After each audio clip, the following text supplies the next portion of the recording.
हाँ, आज का टॉपिक है coordinate covalent bond.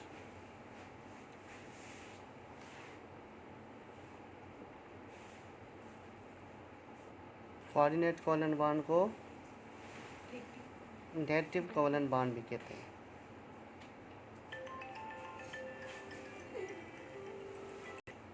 also called dative covalent bond, semi polar bond भी कहते हैं इसको, सेमी नॉन पोलर बॉन्ड,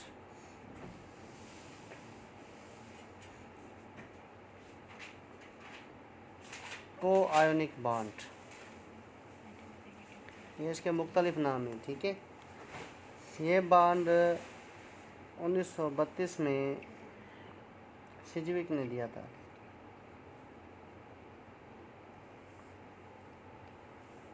अभी इसकी डेफिनेशन क्या है?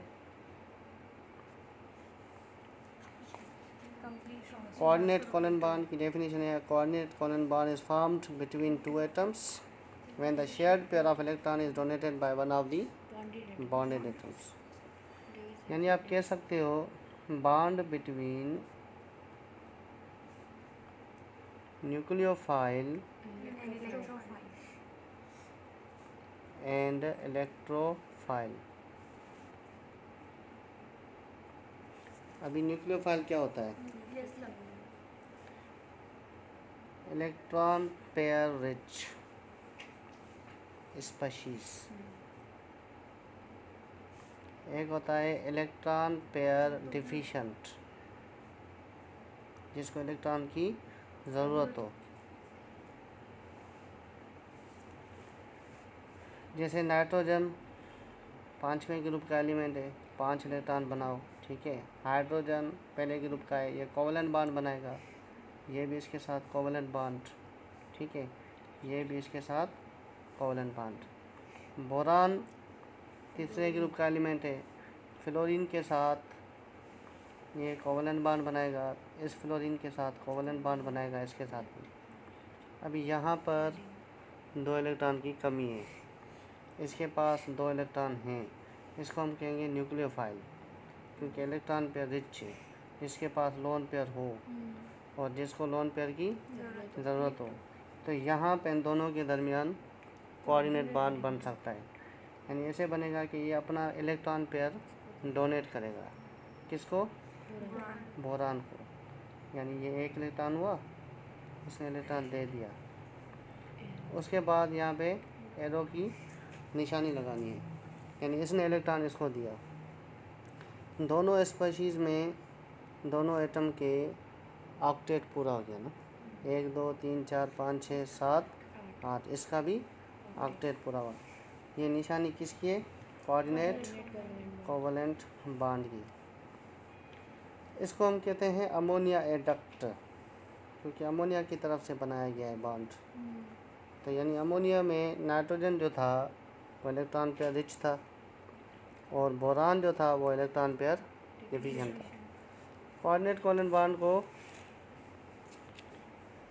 सेमी पोलर बॉन्ड भी कहते हैं। ठीक है, प्रॉपर्टीज़ की बुनियाद पे सेमी नॉन पोलर भी कहते हैं। ठीक है, कुछ प्रॉपर्टीज़ पोलर की होती हैं, कुछ नॉन पोलर की होती हैं। कोआयोनिक बॉन्ड क्यों कहते हैं?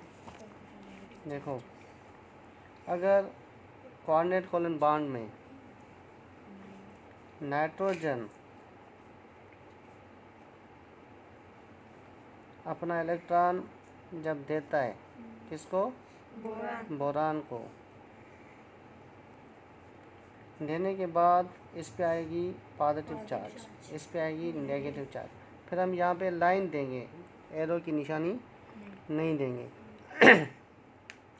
A bond is represented with a line along with plus minus sign is called coionic bond. यानी इलेक्ट्रॉन देने के बाद इस पे पॉजिटिव चार्ज, इस पे तो फिर लाइन से शो करना है, ये कोवलेंट की निशानी है को, और प्लस माइनस आयनिक की निशानी है, तो इसलिए इसको कोआयोनिक बॉन्ड भी कहा जाता है। कोऑर्डिनेट बॉन्ड कैसे बनते हैं? काफ़ी मॉलिक्यूल्स हैं, ठीक है, जिनके अंदर कोऑर्डिनेट बॉन्ड होते हैं। Number 1 POCl3। ये वो मॉलिक्यूल है जिसके अंदर पहले कोऑर्डिनेट बॉन्ड ऑब्जर्व किया गया। नंबर 2 SO3, इसमें भी मौजूद है। Number 3 SO2। नंबर 4 HNO3, सब में निकालते हैं। Number 5 CH3NO2। नंबर 6 हाइड्रोनियमाइन। Number 7 NH4+। और हमारे एसिड्स हैं जैसे क्लोरीन के एसिड, हेलोजन एसिड HClO3 या 4, HClO2 या 3, HClO2, इनके अंदर कोऑर्डिनेट बॉन्ड मौजूद है। देखो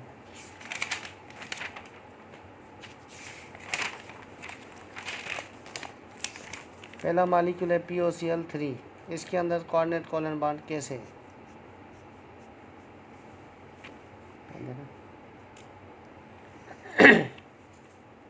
फास्फोरस सेंट्रल एलिमेंट है और इसके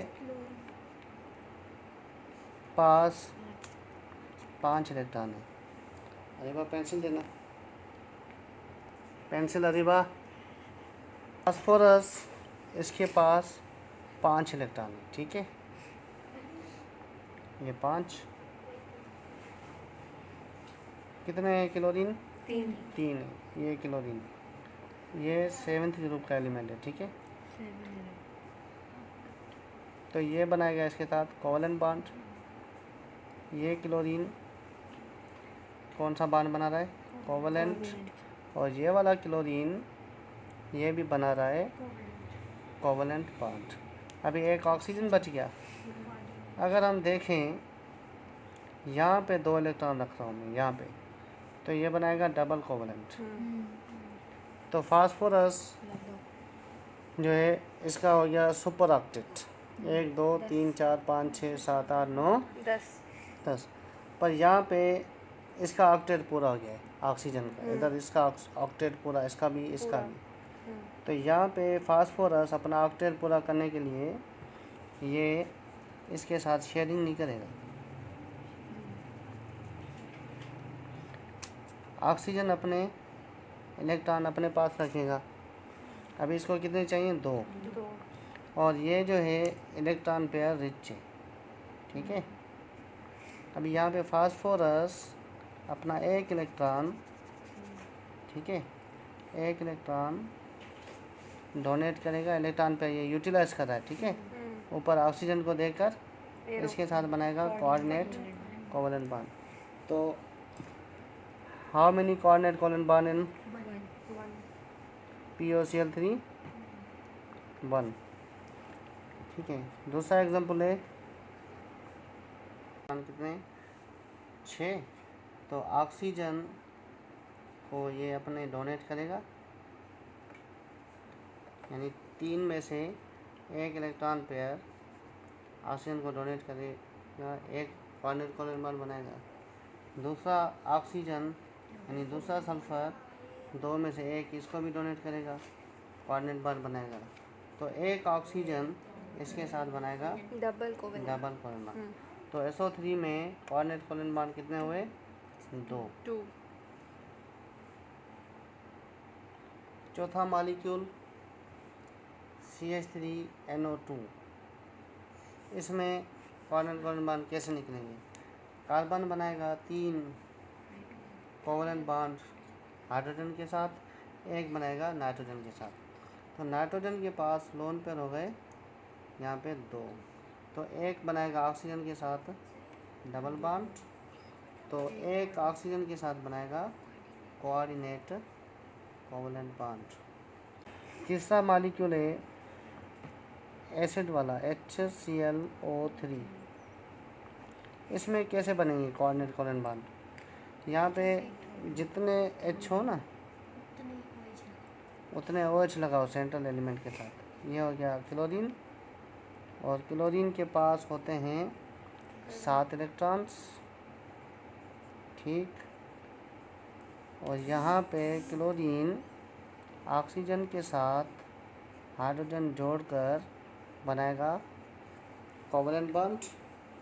अभी हमारे पास बाकी रिमेनिंग ऑक्सीजन है 2, तो यहाँ पे ऑक्सीजन और क्लोरीन कभी भी डबल बॉन्ड नहीं बनाएगा, क्लोरीन डबल बॉन्ड नहीं बनाता।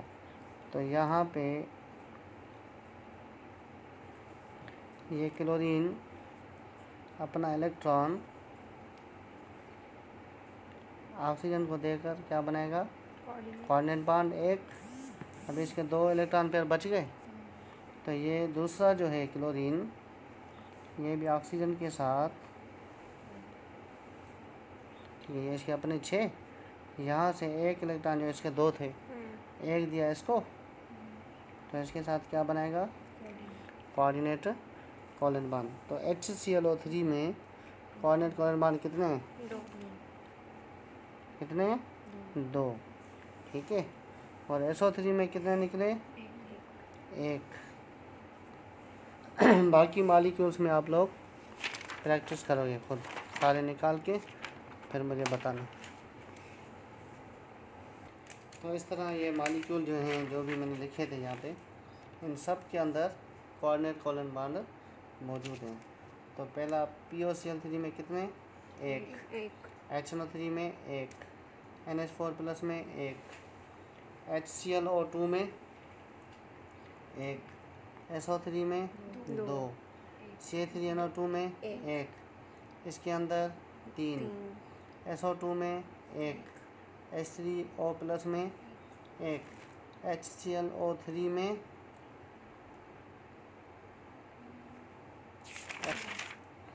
कोऑर्डिनेट कोवलेंट बॉन्ड मौजूद होते हैं।